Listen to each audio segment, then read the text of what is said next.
Hey, it's me, SK Nicholas.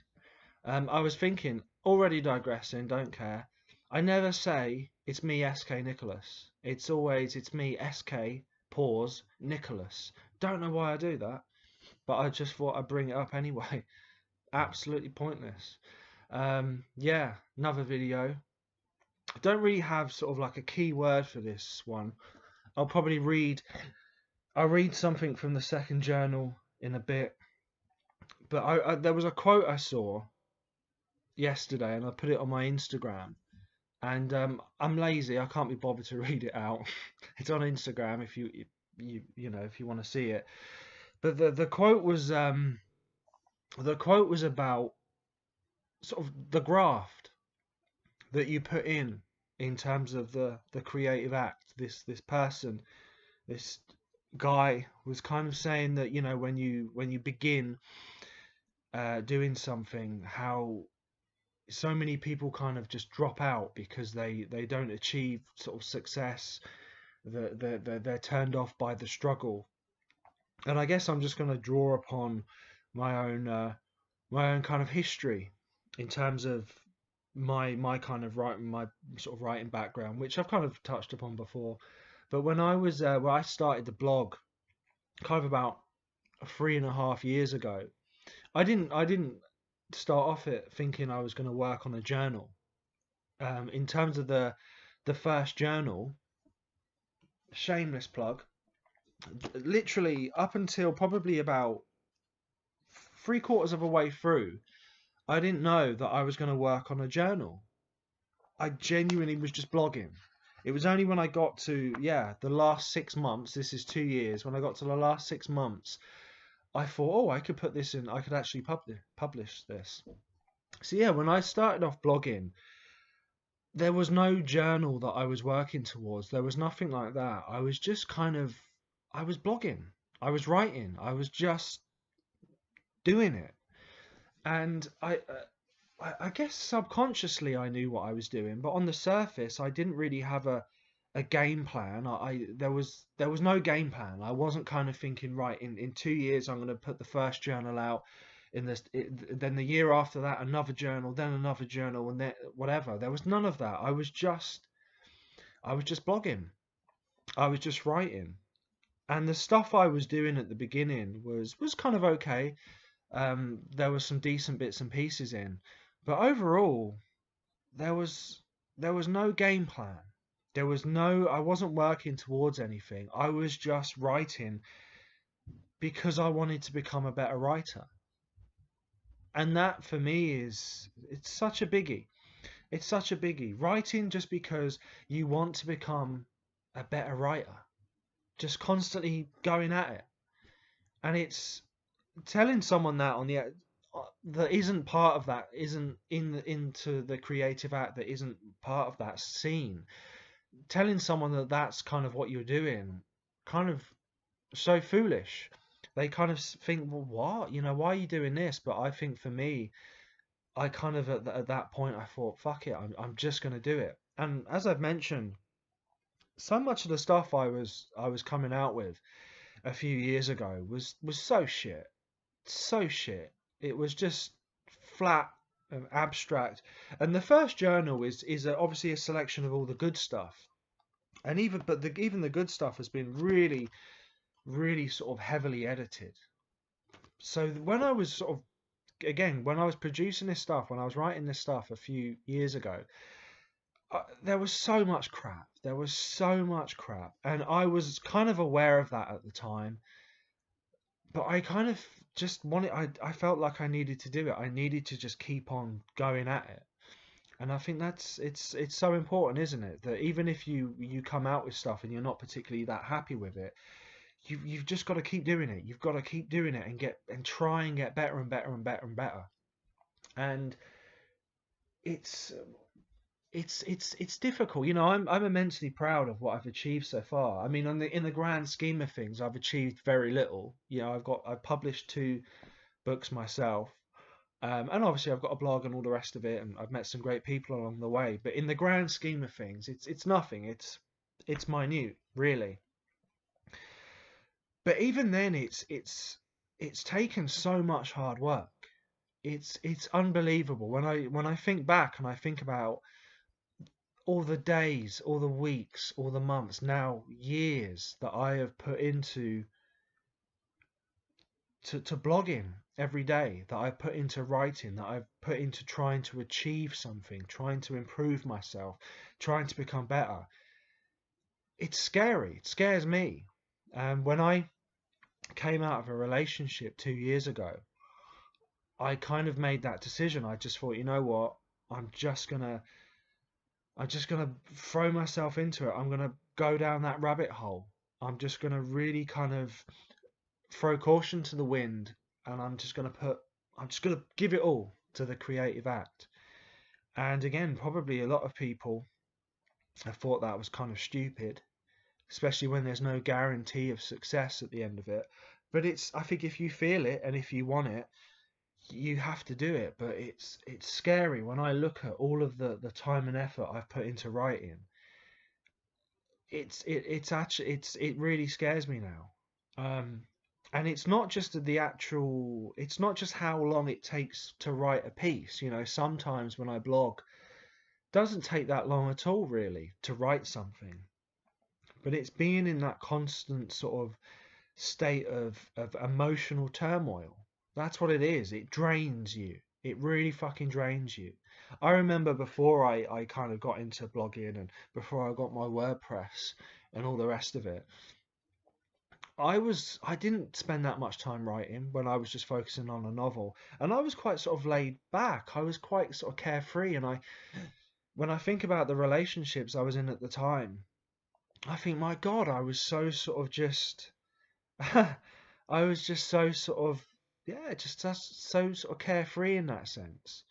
And I compare that to how I am now, when every day is the infamous kind of midlife crisis. I just think, God, it's such a change. I have changed so much in that sense, because constantly trying to write something that resonates, constantly trying to write something that reaches out to people, and trying to constantly create something that is original and different and raw. That's the intention. I'm not saying that what I do is that, but that's my intention. It drains the fuck out of me. It really does. Because again, it's not just a case where I go to work and I come home and then for an hour I write something. That was me doing that. It's not about that. It's like, from the minute I wake up in the morning, I'm thinking about the creative act. What did I do last night? What did I do the previous week? What am I doing tonight? Where am I leading? What have I done? And I think about this piece, and leads me off to that piece, and then I think, well, I've done this piece already, so I need to improve upon that. And where am I leading?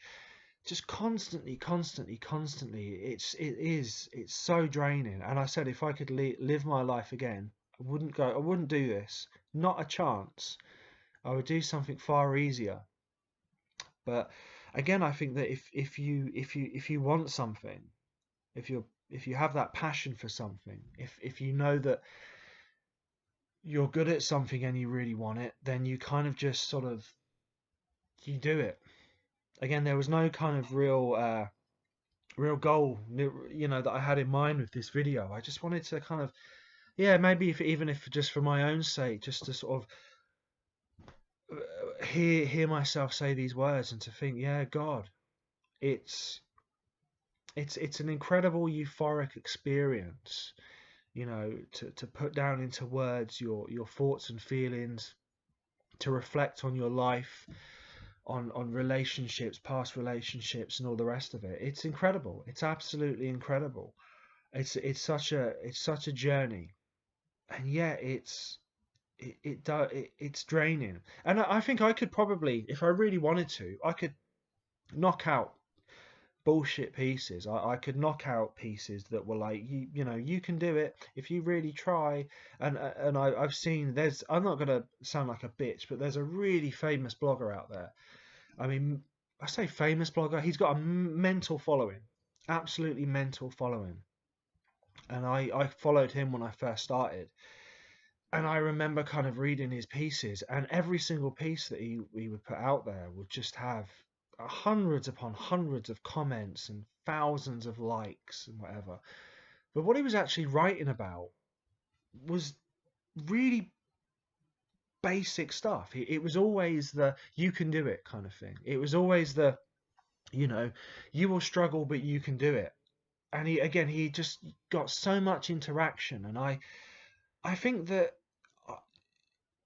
people like hearing that, but when I look at this guy, it's just does the same thing over and over again. Every single blog post, every single kind of thing he writes is just the same thing, but he mixes the words around. And I think again, I don't want to do that. I don't want to just sort of knock out the same piece every single time that I write. I could do. I could look at my most popular piece and think, right, I'm going to do that every single time now. God, it would be boring. I don't want that. Again, I think I don't even know what I'm trying to fucking say anymore. Um, but yeah, I think you've got to strive to be original. You've got to strive to do something that's sort of genuinely different. You've got to strive to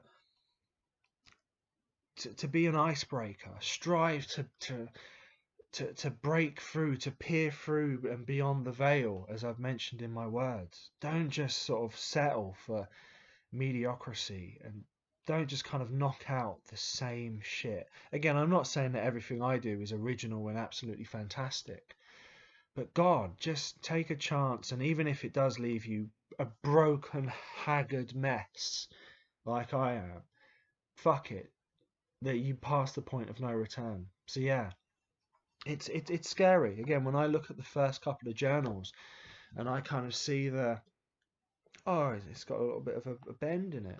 If I look at these, I don't know. I just kind of think, even if this amounts to failure, at least I would have done something different. I guess, at least I would have sort of, yeah, taken a chance and tried to have been something else, something different. So yeah, I might read. There's a piece in the second journal called "Destructors," the Destructors. Um, I'll read it. I'm gonna read it. I don't care. Um, yeah, The Destructors from the second volume. Crying with her face turned towards a sliver of golden sun, she passes invisibly as I sit alone in the spare bedroom, drinking wine, unable to write. Leaning back in my chair, I want to set the world on fire with delirious poetry, yet the words don't come, so I just sit there getting drunk while looking out the window at nothing in particular. Struggling to breathe, she stifles her despair and walks the streets without taking notice of those around her. Sunday is limbo day, and even though our paths don't cross, we share the same pain. Different reasons may be, but pain is pain, and as the day wears on, we wish only for the end. Taking a shower, I attempt to masturbate, but there's no passion, only indifference. Dry myself off, more wine is consumed as she sits herself down in a local park. Years before, they found the body of a foreign exchange student beneath a withered tree just yards from where she now rests. The unfortunate had been raped and strangled to death. Time has forgotten her, just like it has for so many others. We blossom for a while, and then everything fades. We should just admit defeat, yet we can't bear the thought of becoming ordinary faces in another ordinary crowd. There's someone for everyone, but there are some wounds that not even love can heal. They run deeper than we dare imagine, and as the words continue to escape me, the shadows grow long and my bones ache for something with no name. Smoking her cigarettes, she's soaked by the rain. It drenches her clothes and gets beneath her skin, but she's numb to everything. Sat in silence, my fingers scuttle across the desk doing anything other than conjuring what I want them to. There used to be a time when these thoughts and feelings flowed like the wine I knocked back, but doubt has got the better of me. Crippled by indecision, the bed welcomes my defeated body, and as sleep pulls me under, she walks back home to another night spent not knowing what it is she's supposed to be doing with a life that was once so blessed. So yeah, I think that taps into the frustrations that I talk about. Um, there's another piece here. It's a bit rude. Fuck it. I don't care. Don't care. It's called She Glows. Don't remember writing it. The other piece, when I mentioned about the woman that was raped and murdered, that happened in my hometown. I remember, fuck me, years ago, probably in 94, 92, 94. There's a nightclub in town. I think it's closed at the minute. And this foreign exchange student that was at the local college, some guy, yeah, he sort of picked her up there, and he raped her and murdered her, strangled her to death. And for years there was a tree which had a plaque which sort of, in terms of, it had a name and a sort of date of birth and a date of death. I haven't been round that sort of area for a few years now. There's like AstroTurf football pitches and whatever. But I remember me and Jimmy Campkin would always sort of walk past it and sort of, or would always sort of talk about it, and yeah, it's strange, isn't it? It's very sad. But yeah, She Glows. When you're young, you try and pretend you're normal and that everything is fine. You do your best to convince others that life is this great big bouncy castle of joy. This I once attempted so diligently, but now it seems so pointless. I don't want others to think I'm okay. I want them to know I'm fucked, and have been so for a very long time. I don't want a lover who thinks I'm someone I'm not. I want a lover that knows just how close I am to caving in on myself each and every day, and I want it to turn her on like a tongue around her nipple. Sometimes when the lights go out and everything is silent, I imagine fucking her while high on the scent of linseed oil, rubbing oil paints on my gums and squeezing a tube of Prussian blue over her pert tits. I lift her left leg above her head and place 3 fingers in her mouth. She gags but doesn't make me stop. It's cold, but then it's hot. It's April, and then it's August. Her body is less like a woman's and more akin to that of a wild animal, enchanted by the silent gaze of the moon. While smoking a cigarette and pondering the meaning of her sex, the urge to have a drink grows every minute, but my will is strong. Swallowing ice cubes to a soundtrack of empty beer bottles being tossed against the side of a church, the night grows dark. There are birds, yet they make no songs. There are stars that shine, yet of which emit no light. Bathed only in the colours that flash on a TV screen, we merge in an act that resembles something out of a book. Maybe Crash, or the Atrocity exhibition, perhaps. The more perverted, the better. The darker the ride, the more we come alive in a world that worships sterility. So yeah, Journal for Damn Lovers, Volume 2. By me, who would have thought? I'm feeling tired. I'll take it up to 20 minutes. 20 is the new 10. So yeah, um, just do what you want to do. Just do what you want to do. Get your head down, focus on it. If people think you're mad, if people think you're stupid, fuck it. Who cares? As long as you believe in what you're doing, I think that's the main thing. It was quite rainy today. It made my hair get quite wet when I was walking back from work. I feel I'm tired. I ache. My week off is a long time ago. Um, but yeah, it's about that constant. It's got to be done. It's got to be done. It's like the myth of Sisyphus. Have I mentioned that in one of the vlogs? I don't know. But Albert Camus, wrote about the myth of Sisyphus, and Sisyphus was this guy that was doomed to eternally push this boulder up a mountain, and he pushed it up to the top of the mountain, and it would always fall back down. And Camus said it's like kind of, just it's man and life, isn't it? You just keep going day in, day out. And he kind of said, would it be preferable to kill yourself? Is suicide the way out? But he kind of said, actually, no, do it. Do it. Even if you get to the top of the mountain and the boulder rolls back down, do it just to be awkward, to be difficult. And I think that's what I do. So many times I think, oh, I can't be bothered, I'm going to quit. But then I just think, do it just to piss people off, if anything. Do it to be awkward. Do it because you can. And yeah, and that's why I do what I do. For many other reasons, there are many reasons why I do what I do. But every time I feel like quitting, I kind of just think, no, do it just because you can do it. So yeah, I'm SK Nicholas. Um, don't know when I'll put this piece up. But I hope you've enjoyed my ramblings and whatever again. I'll catch you later. Have a good day and shit.